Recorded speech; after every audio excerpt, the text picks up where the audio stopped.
आज है 22 अक्टूबर 2023 दिन रविवार। Welcome back to clean news UP. चलिए देखते हैं उत्तर प्रदेश की 25 फटाफट बड़ी खबरों को। इससे पहले आप न्यूज को कहां से देख रहे हैं हमें कमेंट में बताना बिल्कुल ना भूलें। साथ ही हमारे फेसबुक पेज को भी फॉलो करें। फेसबुक पेज का लिंक डिस्क्रिप्शन में दिया गया है। इस बार 1 लाख से ज्यादा गरीब बेटियों की शादी करवाएगी योगी सरकार। यूपी की योगी सरकार इस बार गरीबी की रेखा से नीचे जीवन यापन करने वाले परिवारों की 1,10,000 बेटियों की शादी करवाएगी। मुख्यमंत्री सामूहिक विवाह योजना के तहत पिछले वित्तीय वर्ष में 1 लाख जोड़ों की शादियां हुई। समाज कल्याण विभाग ने बीती 28 अगस्त को इस योजना में बदलाव करते हुए ऑफलाइन आवेदन स्वीकार करना बंद कर दिया। अब एक नया पोर्टल विकसित किया गया है। इसमें पुरुष आवेदन नहीं कर सकते, बल्कि जरूरतमंद परिवार की विवाह योग्य बेटी ही आवेदन करेगी। साथ ही आय प्रमाण पत्र, निवास प्रमाण पत्र के साथ आधार आदि दस्तावेज अपलोड करना अनिवार्य कर दिया गया है। योगी सरकार 17 लाख ट्रैफिक चालान करेगी माफ। मुख्यमंत्री योगी आदित्यनाथ के नेतृत्व वाली उत्तर प्रदेश सरकार ने नोएडा में 17 लाख से ज्यादा लंबित ट्रैफिक चालान माफ करने का फैसला किया।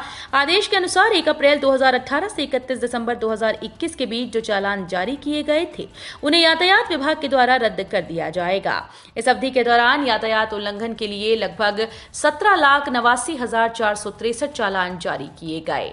इस कदम से यात्रियों, डिलीवरी कर्मचारियों और टैक्सी ड्राइवर सहित बड़ी संख्या में लोगों को फायदा होने की उम्मीद है।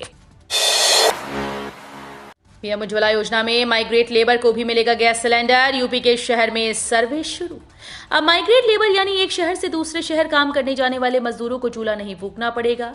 ऐसे सभी लेबर्स का सर्वे कराकर उन्हें उज्ज्वला योजना के तहत रसोई गैस सिलेंडर की सौगात दी जाएगी। प्रधानमंत्री उज्ज्वला योजना के तहत देश भर में तोहफा मिलने जा रहा है। मुरादाबाद में इसके लिए सर्वे शुरू कर दिया गया।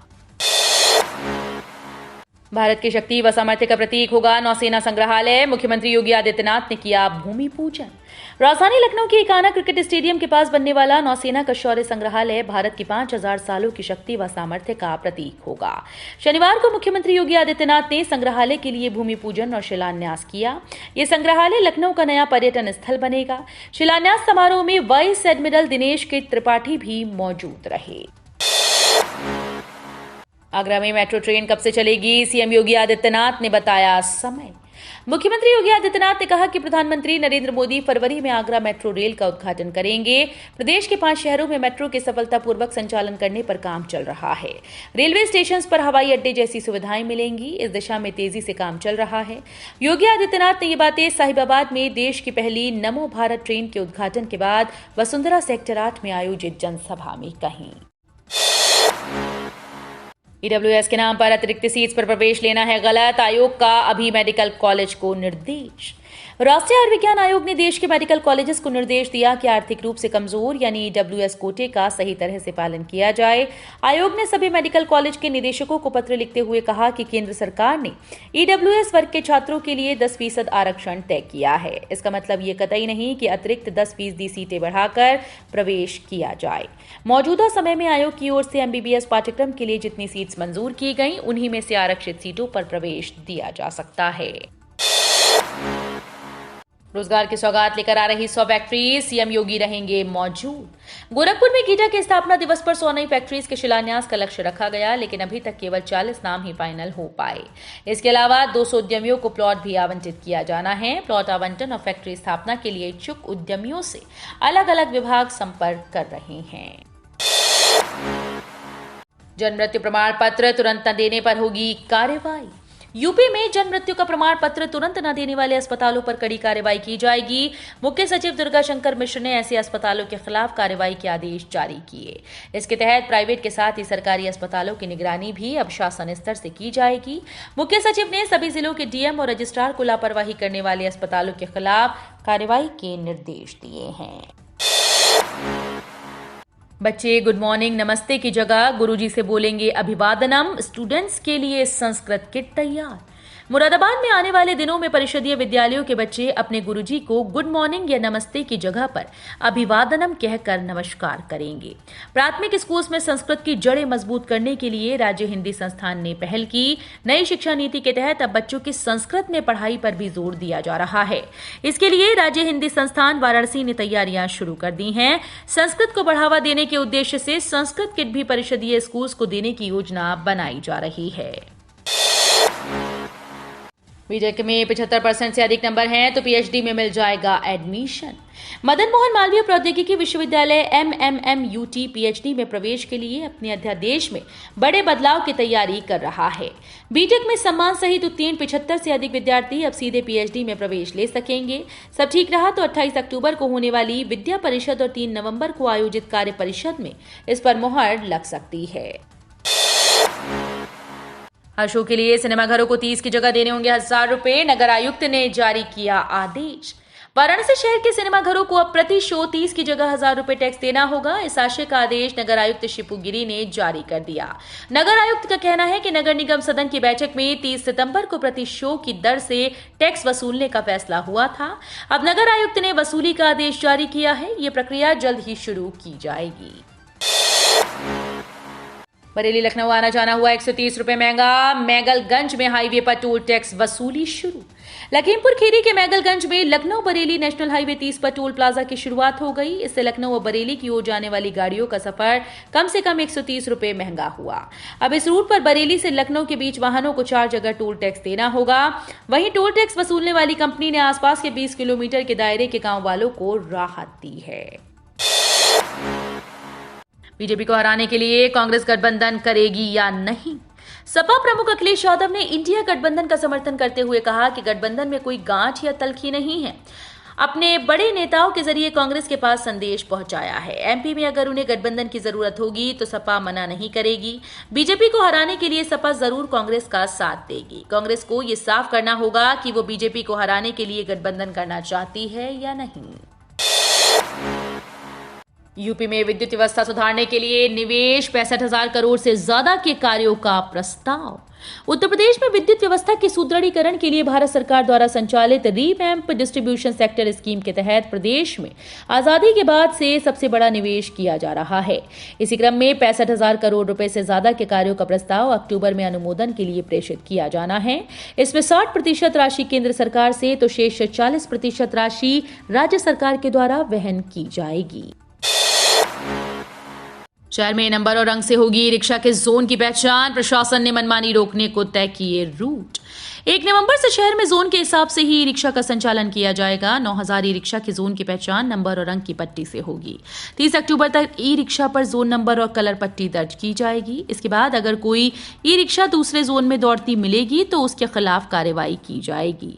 1 नवंबर के बाद दिल्ली रोड, रामपुर रोड, संभल रोड और कांट रोड पर ई रिक्शा का संचालन पूरी तरीके से बंद हो जाएगा।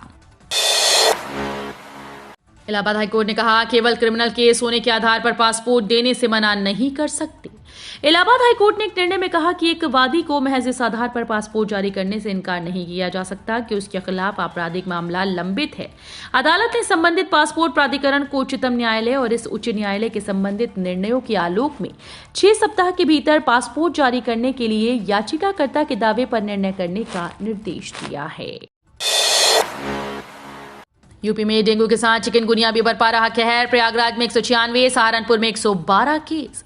यूपी में डेंगू के अलावा चिकनगुनिया कहर बरपा रहा है। पहले नंबर पर प्रयागराज, दूसरे नंबर पर सहारनपुर 112 मामले और तीसरे नंबर पर कानपुर 110 मामले हैं। पीड़ितों की संख्या के मामले में बनारस का प्रदेश में चौथा स्थान है। स्वास्थ्य विभाग के आंकड़ों के अनुसार यहां बीमारी के कुल 70 मामले सामने आए। पिछले 6 वर्षों में इस बार केस सबसे ज्यादा हैं। वाराणसी में बीते 2 वर्षों में चिकनगुनिया का एक भी मरीज नहीं मिला। इससे पहले वर्ष 2018 में सबसे अधिक 4 मरीज मिले थे।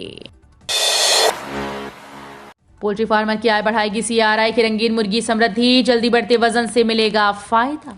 किसानों और पोल्ट्री फार्मर्स की आय बढ़ाने के लिए वैज्ञानिक लगातार नए शोध कर रहे हैं। सीआरआई बरेली के वैज्ञानिक भी मुर्गी पालन को अत्यधिक फायदेमंद बनाने के लिए मुर्गियों की नई प्रजातियां विकसित कर रहे हैं। इस कड़ी में सीआरआई के वैज्ञानिक ने एक ऐसी देसी रंगीन मुर्गी की प्रजाति विकसित की जो महज 3 महीने में ही 2 से 2.25 किलो की हो जाती है। इस नई प्रजाति का नाम समृद्धि रखा गया है। नेताओं की मांग, किसान सम्मान निधि नहीं, किसानों को उनकी फसल का दाम का सही दाम दिया जाए। संयुक्त किसान मोर्चा के राज्य सम्मेलन में किसान नेताओं ने कहा कि किसान आंदोलन को खत्म करते समय सरकार ने जो वादे किए थे वो पूरे नहीं हुए। इसे लेकर किसानों में नाराजगी है। हमारी अगली लड़ाई किसानों को उनकी उपज का सही मूल्य दिलाने के लिए है। हम सरकार से न्यूनतम समर्थन मूल्य की मांग करते हैं और किसानों को किसान सम्मान निधि की जगह उनकी फसल का दाम दिया जाए। लखनऊ के गांधी भवन में आयोजित सम्मेलन में किसान नेताओं ने अपनी बात कही। बच्चे हिंदी नहीं पढ़ पाए तो डीएम रह गए हैरान, शिक्षक झांकने लगे अगल बगल, सभी का वेतन रोका। मुरादाबाद में एक बार फिर से डीएम मानवेंद्र सिंह के निरीक्षण में प्राथमिक विद्यालयों में शिक्षा के स्तर की पोल खुल गई। प्राथमिक विद्यालय सुल्तानपुर मुंडा में सवालों के जवाब तो छोड़िए, कक्षा 2 और 3 के बच्चे हिंदी भी नहीं पढ़ सके। इस स्कूल में 61 बच्चों पर मानक से अधिक 7 शिक्षकों की तैनाती है। पढ़ाई का स्तर ठीक न मिलने पर डीएम ने प्रधानाध्यापक सहित 7 शिक्षकों के वेतन रोकने के आदेश दिए। सशस्त्र सीमा बल में सब इंस्पेक्टर के 111 पदों पर भर्ती। सशस्त्र सीमा बल गृह मंत्रालय ने उप निरीक्षक के पदों पर भर्ती के लिए योग्य व इच्छुक अभ्यर्थियों से आवेदन आमंत्रित किए। एसएसबी एसआई भर्ती में आवेदन करने को इच्छुक अभ्यर्थी एसएसबी की ऑफिशियल वेबसाइट पर जाकर आवेदन कर सकते हैं। एसएसबी के इस भर्ती अभियान में कुल 111 पदों पर योग्य अभ्यर्थियों की नियुक्ति की जाएगी। एसएसबी एसआई भर्ती के लिए ऑनलाइन आवेदन की प्रक्रिया शुरू हो चुकी है। स्वीकृत अवकाश की अवधि ड्यूटी से अनाधिकृत अनुपस्थिति नहीं, सेवा बहाली का आदेश। इलाहाबाद हाईकोर्ट ने कहा कि नियोक्ता को स्वीकृत अवकाश की अवधि को ड्यूटी से अनाधिकृत अनुपस्थिति मानने का कोई अधिकार नहीं। हालांकि नियोक्ता को छुट्टी की शर्तों के अनुसार कर्मचारी की वित्तीय परिलब्धियों में कटौती का अधिकार जरूर है। ये फैसला न्यायमूर्ति जे मुनीर की एकल पीठ ने सेवामुक्त हुए एनटीपीसी के प्रशिक्षु विभूषित सिंह की सेवाओं को वरिष्ठता के साथ बहाल करने का आदेश करते हुए सुनाया। अयोध्या पहुंचे सीएम योगी, राम मंदिर निर्माण का लिया जायजा। श्री राम मंदिर निर्माण का जायजा लेने सीएम योगी अयोध्या पहुंचे। यहां उन्होंने श्रमिकों का हालचाल जाना और इसके बाद जन्मभूमि के कार्यों की प्रगति से रूबरू हुए। इस दौरान ट्रस्ट के पदाधिकारी आदि मौजूद रहे। सीएम ने हनुमानगढ़ी मंदिर जाकर संकट मोचन हनुमान के चरणों में शीश झुकाया। इसके बाद वो रामलला के दर्शन करने पहुंचे। यहां भी उन्होंने मर्यादा पुरुषोत्तम भगवान राम की पूजा अर्चना की। पिता तक बात आई तो भड़के अखिलेश यादव, कांग्रेस पर निकाली भड़ास। सपा कांग्रेस के बीच छिड़ी जबानी जंग में कांग्रेस नेता अजय राय आजमगढ़ की हार का जिक्र कर दिया, जिसे लेकर अखिलेश यादव भड़क गए। हरदोई पहुंचे सपा अध्यक्ष ने गठबंधन को लेकर कहा कि अगर बात पिता तक न पहुंचे तो अच्छा होगा। अगर समाजवादियों का आजमगढ़ से इमोशन है तो किसी भी दल को इस पर टिप्पणी नहीं करनी चाहिए, क्योंकि उनके भी क्षेत्र हैं जिससे उनके इमोशन है। अगर वो ऐसा करेंगे तो उन्हें भी इस बात के लिए तैयार रहना चाहिए। 55 एमबीबीएस छात्रों के दाखिले होंगे रद्द। एनएमसी के आदेश से छात्रों में मची खलबली। नेशनल मेडिकल कमीशन के स्तर से 30 सितंबर के बाद हुए दाखिले को रद्द करने संबंधी आदेश को लेकर खलबली मची है। चिकित्सा शिक्षा और प्रशिक्षण महानिदेशालय से लेकर एमबीबीएस में दाखिला लेने वाले छात्र आदेश को लेकर तरह तरह के कयास लगा रहे हैं। यदि ये नियम स्ट्रे वैकेंसी राउंड काउंसलिंग का अंतिम चरण पर लागू हुआ तो करीब 55 छात्र प्रभावित होंगे। नेशनल मेडिकल कमीशन की ओर से जारी आदेशों में स्पष्ट कहा गया कि जहां 30 सितंबर के बाद एमबीबीएस दाखिले की काउंसलिंग हुई है उसे रद्द किया जाएगा। तो ये थी आज की 25 फटाफट बड़ी खबरें। अगर आपको न्यूज पसंद आई हो तो वीडियो को लाइक और शेयर जरूर करें। धन्यवाद।